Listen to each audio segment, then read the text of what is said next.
Hello everybody, Napkin99 here, and welcome back to the Pixelmon Let's Play series. In today's episode we're going to be focusing on different forms of Pokemon, so this includes everything from evolving Pokemon, making baby Pokemon, Mega Evolving, all that fun stuff. So to start us off today we're going to go into our breeding base, and we're actually going to take one of our Ditto breeding guys away. Actually take both of them out of this one because we're going to need both of them.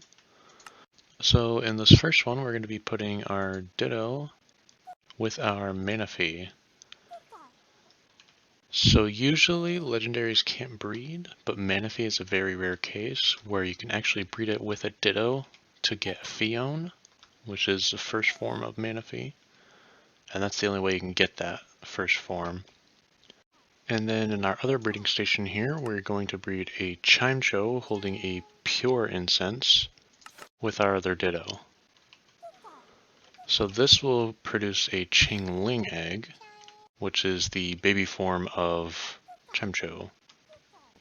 The other Pokemon that require incense to be bred into baby forms are Munchlax with the full incense, Wynaut with a lax incense, Happiny with a luck incense, Mime Jr. with an odd incense, Bonsly with a rock incense, Budew with a rose incense, Azurill with a sea incense, and Mantike with a wave incense. And we just hatched our eggs, so now we have our Phione and we have our Chingling. Next I want to talk about some interesting Pokemon evolutions. So one that you'll see a lot is a Pokemon that levels up with high happiness. One example of this is Riolu, evolves into Lucario when he has high happiness during the day.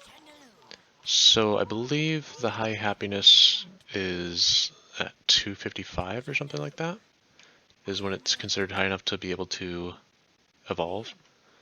So if you see currently our Riolu has 70 happiness, it's just a base one that it started out with. So probably the easiest way to gain happiness is just leveling up the Pokemon. We also gave it this Soothe Bell, which increases its happiness gain by 50%. So if we fight a Pokemon here, kill it real quick, gained a bunch of levels, and we check his happiness now, it's 109. So we're just going to keep doing some battles here, evolve it, and I'll see you then. So Riolu is currently at 213 happiness, and I forgot that once you break past 200, it starts getting a lot slower in terms of getting happiness, and it also takes longer to level him. So we're just going to use some of these rare candies we have because we have 3 stacks of them. So just going to level him up this way until he evolves. And there he goes. So he leveled up with 223 happiness, so it might be past 220 or something.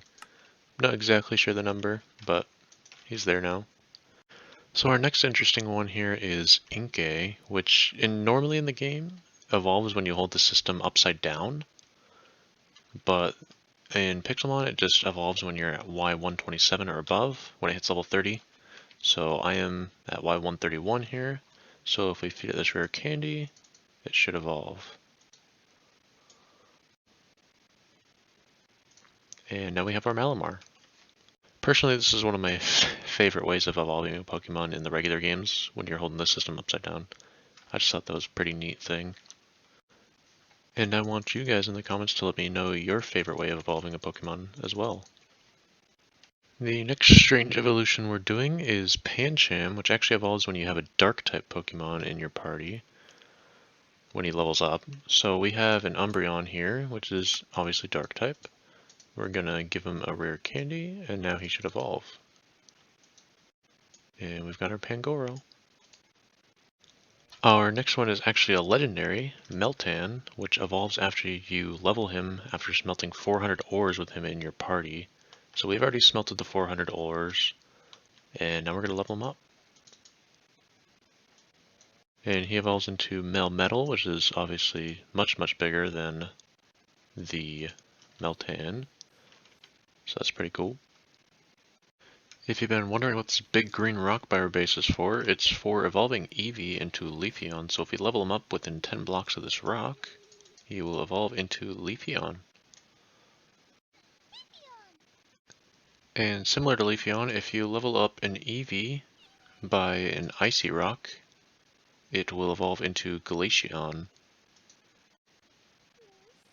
Next on our list is Piloswine, who actually evolves when he levels up knowing the move Ancient Power. So as we can see, he's got the move Ancient Power here, so if we level him up, he will evolve into Mamoswine.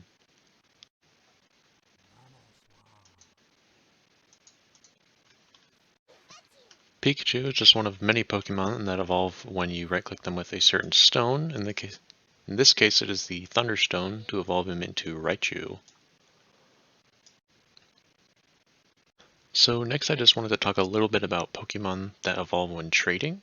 So we have this trade machine here that we stole from a Pokemon Center. We can't actually use it though because there's no one else in this world because it is a single player world. So we have this thing called the Trade Sim command. So we have our Scyther, he's holding a metal coat because he actually needs to hold that item to evolve. Some Pokemon just evolve straight up when trading, some of them evolve when trading with certain items. So we do Trade Sim 2, and it basically simulates as if we traded this Pokemon, so now he starts evolving into Scyther. So another interesting trade one is Shelmet and Karrablast. So these two actually evolve when they're traded with each other. I believe we have to do them one at a time. So if we do Trade Sim to Karrablast, that simulates it as if it were trading with a Karrablast. So now it will evolve. I believe this one evolves into Excelgar. Yeah. And then if we trade sim our Karrablast with Shelmet, it will evolve as well. So I guess another form of evolution kind of is Mega Evolution. So obviously we have it on our Tiny Titan here. I've shown this one before. So basically when Pokemon Mega Evolve, their stats actually go up in battle. So if we take a look at him right now, it can also change their ability as well. So like now he has Mega Launcher, so powers up all Aura and Pulse moves, instead of, I believe, Torrent as his regular ability. So if we look at his stats, he's got 268 HP, 228 attack, 258 defense, 287 special attack, 247 special defense, and 193 speed. So if we pull him back, he reverts back to his regular form. We can throw him out again. And if we look at his stats, a bunch of these numbers have gone back down. In terms of which Mega Evolution Stones we actually have, I haven't actually shown this before, but we have quite a few of them. So this is where my Blastoise one was. I also have Mewtwo Knight X, which is one of the Mega Evolution Stones for Mewtwo. It's just in him, in my PC. So we have the one for Ampharos. We actually have two of these. We got Pinsir, Banette, Venusaur, so on, so on. I'll kind of go over them and you can kind of see which ones we have here. So basically you get these Mega Evolution Stones by defeating Mega Evolved bosses. So all of those Mega Evolution Stones we've found as Mega Evolved bosses, including the Diancie, because that one actually spawns in the mountains, even though Diancie doesn't actually spawn there. So by default in Pixelmon, you can't actually Mega Evolve Pokemon in battle in the overworld, but it does let you Mega Evolve them in Ultra Space. So if we go in here, you can see this button's finally actually lit up to use. So we press that and it starts Mega Evolving during the battle. So we can actually use this in Ultra Space, just not in the overworld. I believe in the config there is a setting you can change to make it evolve in the overworld. As far as Dynamaxing goes, I'm still not able to figure out in what scenarios I can actually do it. I've tried it in Ultra Space, I've tried it in the overworld, I've tried it in boss fights in both, tried it in trainer fights in both, it just doesn't let me, so Still not quite sure what's going on with that. Another example of different forms of Pokemon are regional forms. So here we have a regular Meowth, and here we have an Alolan Meowth. Obviously they look a little bit different. One's gray, one's tan. There is also a Galarian version of Meowth. I don't have it on me at the moment. I believe it's the only one to have two different regional forms. So some of these have different types. So like this Meowth is actually dark type, and the other one is normal type. And I believe they also have different evolving conditions, these two. But every different regional form has different rules and stuff. Some Pokemon only actually evolve when they are different regions. So this one is a Galarian Corsola, and it actually evolves into Corsola when it reaches level 38.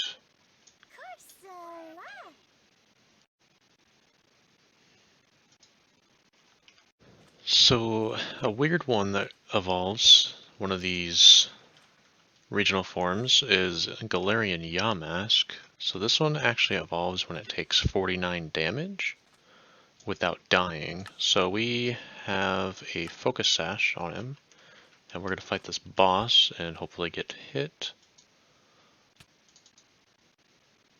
So now he has 1 health. And now we're going to switch Pokemon so he doesn't actually continue to die. And then once you've done that, you're going to take him to a desert temple. You're going to throw him out. And I guess as soon as you throw him out, he actually evolves. I thought I had to level him in here. So as soon as you throw him out inside the desert temple, he will evolve, once he has taken 49 or more damage, into Runerigus. There are actually some legendaries that can change forms, such as Tornadus and Thundurus. When you right-click on them with the reveal glass, they will turn into their Therian form, which changes their stats as well as their ability. So if you look at our Tornadus here, he has the Regenerator ability instead of Prankster, and Volt Absorb on our Thundurus instead of Prankster as well. And the stats are also a little bit different. Not sure exactly what changes. If we turn them back just by right-clicking again, you can see that some of the numbers have changed a little bit. And Landorus can also transform just like these, but I don't have a Landorus, so just these two we can change for now. Deoxys, which we got last episode, can also change forms when you right-click on it with a meteorite. So I believe this is its attack form, this is its defense form, and this is its speed form. So all of those obviously change those stats, and right-click on again, he's back to normal form. Some legendaries also merge together, like Reshiram and Zekrom can both merge with Kyurem using these DNA splicers. We don't actually have a Kyurem to show that with at the moment, so I can't really do much about that. And Necrozma can also merge with both Solgaleo and Lunala using two different items, the End Solarizer and the End Lunarizer. And then both the Sun form and the Moon form of Necrozma that are made with those can be merged together to make Ultra Necrozma. So I obviously don't have a Solgaleo or a Lunala at the moment, so I can't really show that either. I've talked briefly about these before, but these are special texture Pokemon. So this Vivillon here, we actually got this from a Ditto Egg. I didn't know you could get special textures from that. But I believe this one is a strike form, so it's kind of got like lightning texture on it, so looks pretty cool. And there's also a whole section of special textures called jump forms. So this is one of the forms of Clobopus. I believe Clobopus and Magikarp both have quite a few in the jump forms. I believe Shellos also has some. So you get the jump form Pokemon by fishing with these different fishing rods. So like here we have a Supreme Super Rod. This one hasn't actually been graded yet. Neither is this one. We also have a Standard Good Rod. So the word in front of the Good Rod and the Super Rod kind of determines which level of jump Pokemon you can catch. Using those rods, there's a whole chart on some wiki pages. How you appraise those fishing rods is you find an old fisherman either along the beach or along the river. I'm going to try to actually find one here. and you right click the rod on him and he will appraise it and give it a different rating. I believe it's just completely random. Obviously some are rarer than others, but also if we find him and right click him with one of our jump texture Pokemon, I believe he will give us a book that shows all the ones, and we can kind of keep track of our progress on all the different jump Pokemon. So I'm going to keep going along this river until I can find one here. So we found an old fisherman here, so if we right click on him while we have that in our party, it says this, and we get this fishing log so we can see all of the different types or all the different textures of all these guys that we have. So if we click on the Clobbopus, you can see that we have these ones, and it says we're 45.5% complete. So one last thing I want to try to do before we end today's episode is try to catch the alien texture of Celebi. So how you do this is, well, first you spawn Celebi using the GS ball on one of these Ilex shrines, and then you catch it using a Beast Ball. So we only actually have 6 of these because they're a rare drop from the Beast loot chests in Ultra Space. So we have 6 chances of this, and these normally have a 5 times catch rate on Ultra Beast. They have a 0.1 times catch rate on normal Pokemon. On Celebi, they just have a regular 1 times. So we have 6 chances. We're going to get it down to 1 health, and we're going to put it to sleep to give us the best chance, and we'll see if we can get this. Alrighty, trying our first Beast Ball here.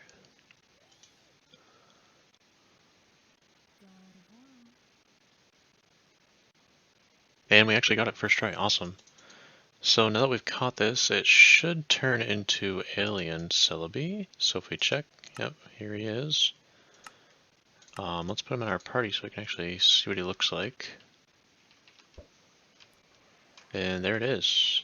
So definitely interesting looking. And I'm surprised it actually only took us 1 Beast Ball.